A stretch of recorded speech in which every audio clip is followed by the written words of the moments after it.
So, imagine that your contrasting experience has caused you to give birth to yet another amended desire. So imagine that this desire is out there in your future experience, and you are moving toward it with every thought, word, and action that you're offering. But you know that every subject is really two subjects. It's like picking up a stick that has two ends on it. The subject of wellness on one end, sickness on the other. The subject of financial abundance, plenty of money on one end, not enough on the other. Relationships, feeling really good on one end, not feeling so good on the other. So every subject is like a stick with two ends. So out there in your future is a big long stick called financial abundance. And right now, where all of your power is, you're having an experience which is causing you to offer mental or verbal commentary. So as you say things or focus on things that feel sort of good to you, you begin progressing toward the end of the stick that will please you when you get there. But as you say things that don't feel so good, you begin proceeding toward the end of the stick that won't feel so good when you get there. There are some of you who say something that feels pretty good and something that feels pretty bad and something that feels pretty good and something that feels pretty bad, something that feels pretty good and something that feels pretty bad. So your proximity to what you really want or what you really don't want doesn't close.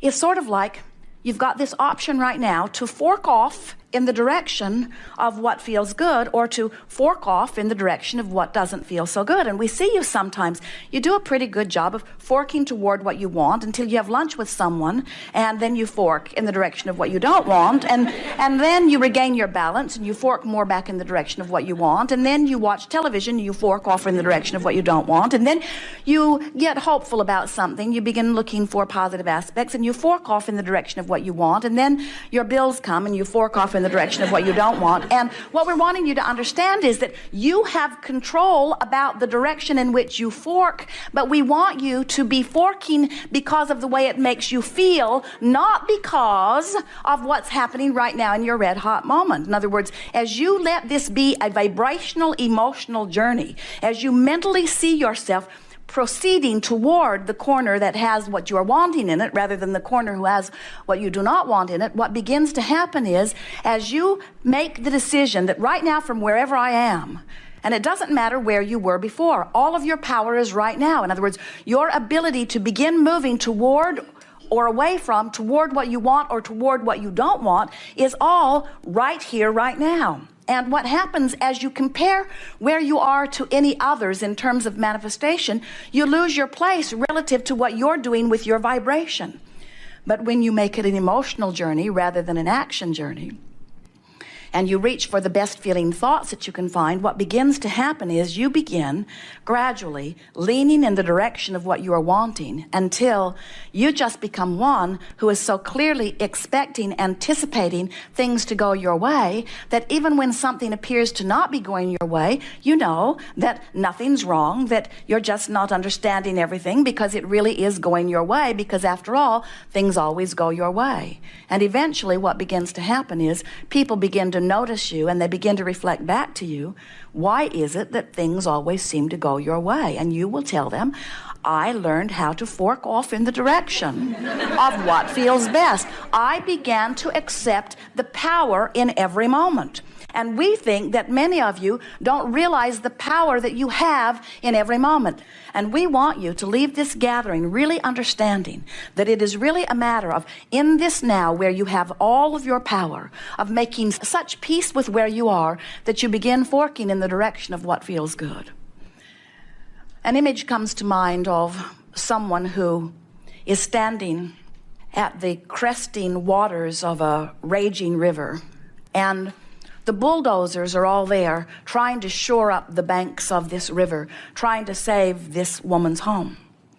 But the floodwaters have been rising, and the people on the bulldozer can see that they are a very incompatible match to the water that is raising. And when you see the television camera pointed at the woman and you see her fretting as it seems inevitable that this water, this current, is going to sweep her home away, we want to say to her, so be it. It is the inevitable result of the flow that is in place. Don't try to fight against the inevitability of the flow that is in place. Instead, relax into it, let it wash you out to sea, and then regroup and start forking in the direction of what you're wanting. And we want you to understand that we know that sometimes our words about vibration and our words about cheer up and our words about lean in the direction that feels better feel like very paltry, small response to raging waters that are on the brink or even happening in terms of manifestation. But we want you to understand that you cannot, with your action, fight the current that you have been offering vibrationally. The current that you've been offering vibrationally is what's happening. Don't you think that it is time that with all subjects, even like the subject of medicine, that people begin to approach it from the causation stage rather than from the trying to build a higher dike stage? And we can understand why surgery or medicine might soothe when you are in that place of trauma, but it's a small soothing, and it doesn't change anything really until you get back to the heart of the vibration that caused you to be in that predicament to begin with. You don't have to go back and undo anything. You can stand right where you are and utilize the guidance system that is within you, that is lovingly knowing everything that you are and everything that you want in relationship to where you are vibrationally about it, that is giving you vibrational feedback in every moment to help you know the vibrational relationship between these two powerful points of vibrational relativity. Isn't that good to know?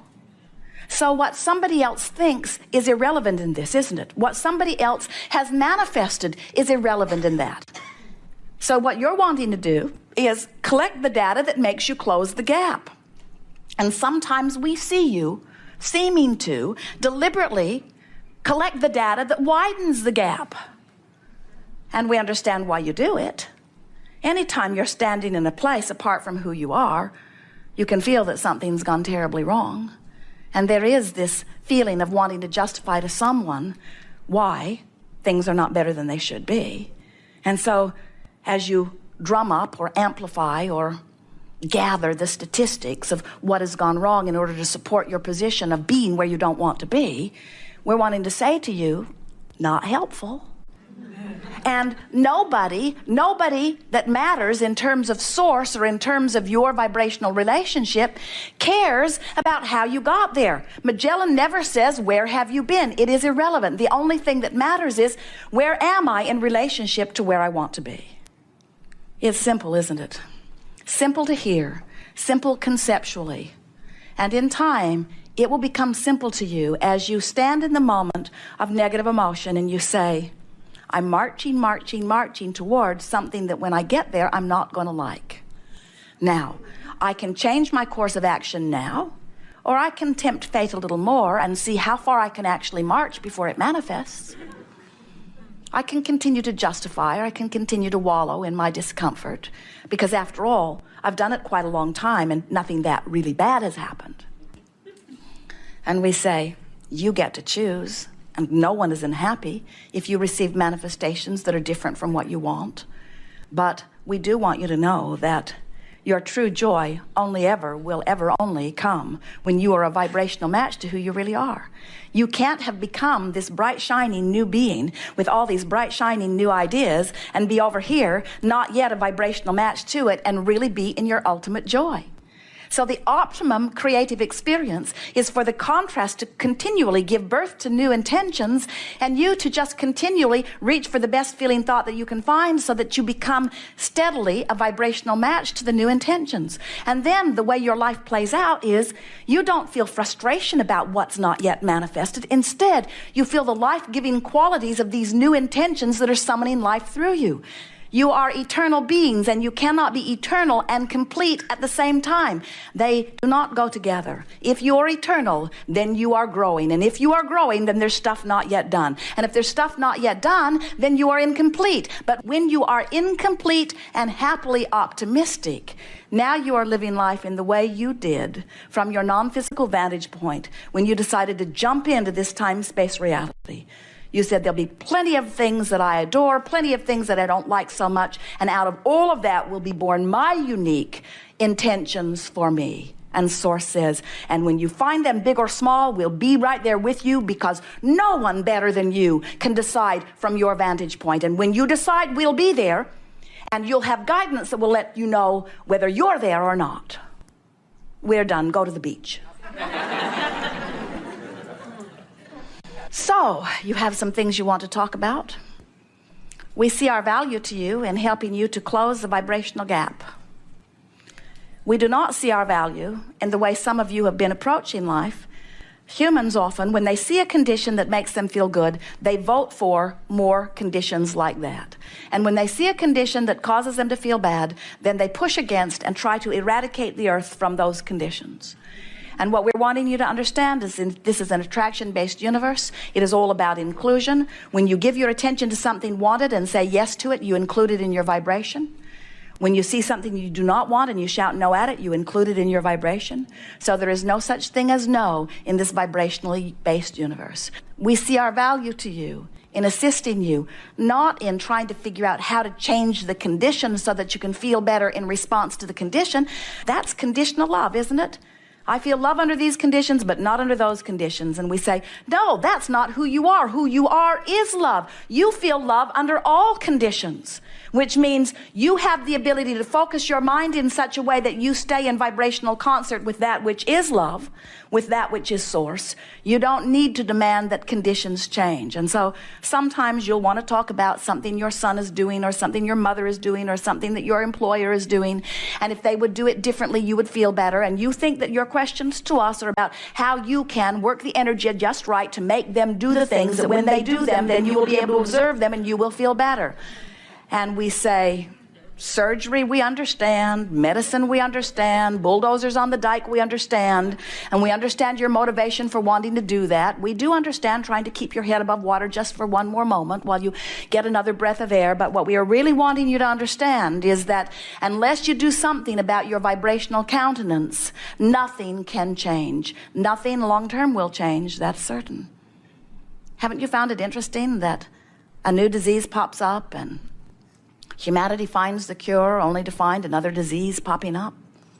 Don't you think it's interesting that you don't get to the end of those diseases? And the reason you don't is because you have not yet got to the end of pushing against things. So we'll talk about unconditional love, which is finding vibrational alignment regardless of the condition, holding the thought of San Diego even though I'm out in the desert, so that my emotional journey has me in alignment, which means my physical journey, my action journey must catch up with it. Good. Begin right here. Yes?